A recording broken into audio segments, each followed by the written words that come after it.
আচ্ছা, ৫০০ বছর পুরনো একটা রহস্য। ভাবা যায়? এমন একটা রহস্য যা আজও মানুষকে ভাবিয়ে চলেছে। আজকে আমরা ঠিক এমনই একটা রহস্যের গভীরে ডুব দেব।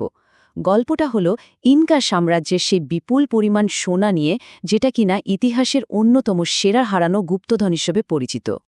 তো এই রহস্যটা সমাধান করার জন্য আমাদের আজকের কেস ফাইলে কি আছে একবার দেখে নিই। প্রথমে জানব এই গল্পটা আসলে শুরু হলো কিভাবে। তারপর দেখব সোনাটা কোথায় লুকানো থাকতে পারে। আর সবশেষে বোঝার চেষ্টা করব এত বছর ধরে এত খোঁজাখুঁজির পরেও কেন এর কোনো হদিশ মিলল না। তাহলে আর দেরি কেন, চলুন শুরু করা যাক। চলুন সোজা চলে যাই আজ থেকে প্রায় ৫০০ বছর আগে, ১৫৩২ সালে। স্প্যানিশ বিজেতা নাম ফ্রান্সিসকো পিজারো তার সেনাবাহিনী নিয়ে ইনকা সম্রাট আতাহুয়ালপাকে বন্দী করে ফেলল। আর ঠিক এইখান থেকেই শুরু হলো এক অবিশ্বাস্য গল্পের। পিজারো যা দাবি করল তা শুনলে অবাক হতে হয়। সে বলল, একটা বিশাল ঘর, হ্যাঁ, একটা আস্ত ঘর, একবার সোনা আর দুবার রূপা দিয়ে ভর্তি করে দিতে হবে।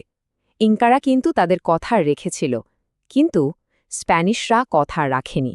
তারা সম্রাটকে হত্যা করে।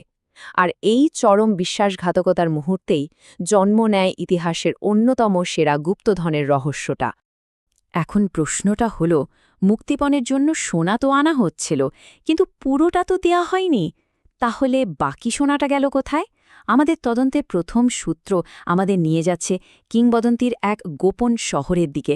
নামটা হল পাইতিতি। সবচেয়ে চালু যে গল্পটা শোনা যায় সেটা বেশ নাটকীয়। বলা হয়, সম্রাটের মৃত্যুর খবর পাওয়া মাত্রই ইনকা জেনারেলরা বাকি সমস্ত সোনা, মানে কয়েকশো আলপাকার পিঠে বোঝাই করা সোনা নিয়ে সোজা অ্যামাজন জঙ্গলের গভীরে পালিয়ে যান। তাদের উদ্দেশ্য ছিল একটাই, এমন একটা গোপন শহর বানানো যার খোঁজ স্প্যানিশরা কোনোদিনও পাবে না। ব্যাপারটা এখানেই শেষ না। প্রাচীন কিংবদন্তি যে শুধু গল্প নয়, তার একটা প্রমাণও কিন্তু মিলেছে। আধুনিক স্যাটেলাইট থেকে তোলা ছবিতে পেরুর দুর্গম জঙ্গলের মধ্যে এমন কিছু জ্যামিতিক আকারের কাঠামো দেখা গেছে যা কোনোভাবেই প্রাকৃতিক হতে পারে না। অনেকেই মনে করছেন এটাই হয়তো সেই হারানো সোনার শহর পাইতিতির প্রথম কোনো চিহ্ন। আচ্ছা, পাইতিতের গল্প তো শুনলাম, এবার চলুন দ্বিতীয় সম্ভাব্য জায়গাটার দিকে যাই। আমাজনের জঙ্গল থেকে বেরিয়ে আমরা চলে যাব ইকুয়েডরের কুয়াশা ঢাকা দুর্গম লিয়ানগানাতেস পর্বতমালার দিকে। এই জায়গার গল্পের নায়ক হলেন ইনকাদের এক ভীষণ বিশ্বস্ত জেনারেল, নাম রুমিনাহুয়ে। উনি যখন শুনলেন যে সম্রাটকে মেরে ফেলা হয়েছে, তখন খনি থেকে আসা সোনার এক বিশাল চালান স্প্যানিশদের হাতে পড়ার আগেই সরিয়ে ফেলেন। কিংবদন্তি অনুযায়ী সেই বিপুল পরিমাণ সোনা উনি হয় কোনো এক হ্রদে ফেলে দেন, না হলে এই পাহাড়ের অসংখ্য গুহার কোনো একটার ভেতরে লুকিয়ে রাখেন। কিন্তু এই জায়গায় গুপ্তধন খোঁজাটা একদমই সহজ কাজ না। জায়গাটা এতটাই ভয়ঙ্কর আর বিপদসংকুল যে শত শত বছর ধরে বহু অভিযাত্রী এখানে এসে আর জ্যান্ত ফেরেনি। আর এই ঘটনায় অভিশপ্ত সোনার গল্পটাকে আরও বিশ্বাসযোগ্য করে তুলেছে। তো আমরা জঙ্গল দেখলাম, পাহাড়ও দেখলাম।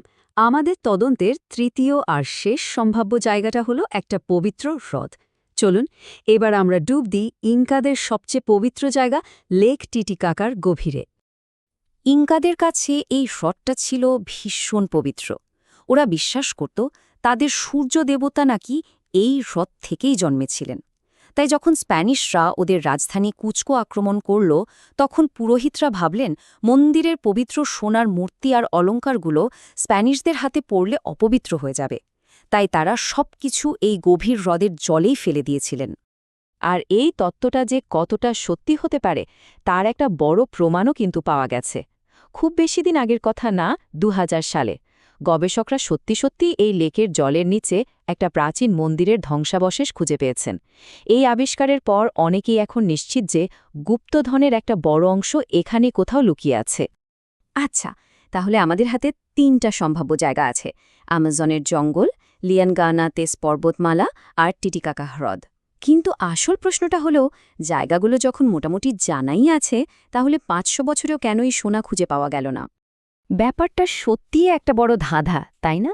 এতগুলো ক্লু, এতগুলো গল্প, কিন্তু ৫০০ বছরেও ফলাফল শূন্য। আখের কারণটা কি? চলুন এবার সেই বাধাগুলোর দিকে একটু নজর দেয়া যাক। বাধাগুলো ছিল মূলত ৩ রকমের। প্রথমটা তো অবশ্যই ভৌগোলিক, ১৩,০০০ ফুট উঁচু আন্দিজ পর্বতমালা আর ঘন বিষাক্ত অ্যামাজন জঙ্গল, এই দুটো পার করাই তো একটা বিশাল চ্যালেঞ্জ। দ্বিতীয় বাধাটা ছিল মনস্তাত্ত্বিক। স্থানীয় আদিবাসীরা বিশ্বাস করত যে এই সোনা দেবতাদের, তাই তারা এর অবস্থান নিয়ে কখনো মুখ খোলেনি।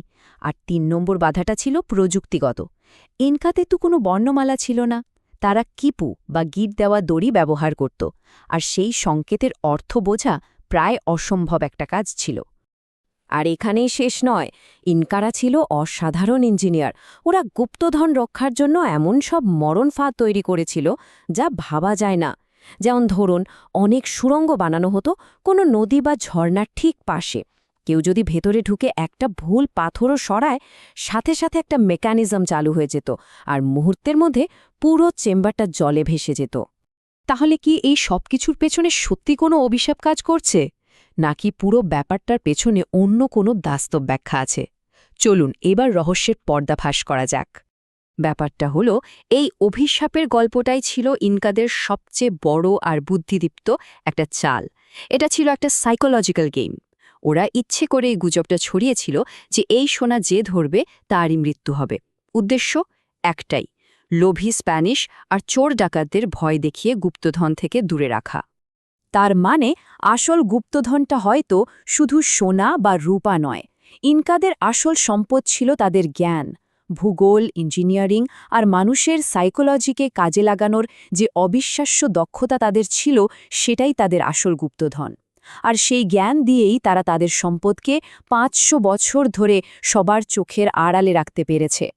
হয়তো একদিন আধুনিক টেকনোলজির সাহায্যে পাইতিতি বা রুমিনাহুয়ের সেই হারানো সোনার খোঁজ পাওয়া যাবে। কিন্তু যতক্ষণ না সেটা হচ্ছে, এই প্রশ্নটা থেকেই যাবে, ইতিহাসের অন্যতম সেরা এই অমীমাংসিত রহস্যের সমাধান কি কোনোদিন হবে, নাকি ইনকাদের তৈরি করা এই অবিশ্বাস্য ধাঁধাটা চিরকালের জন্য অধারায় থেকে যাবে?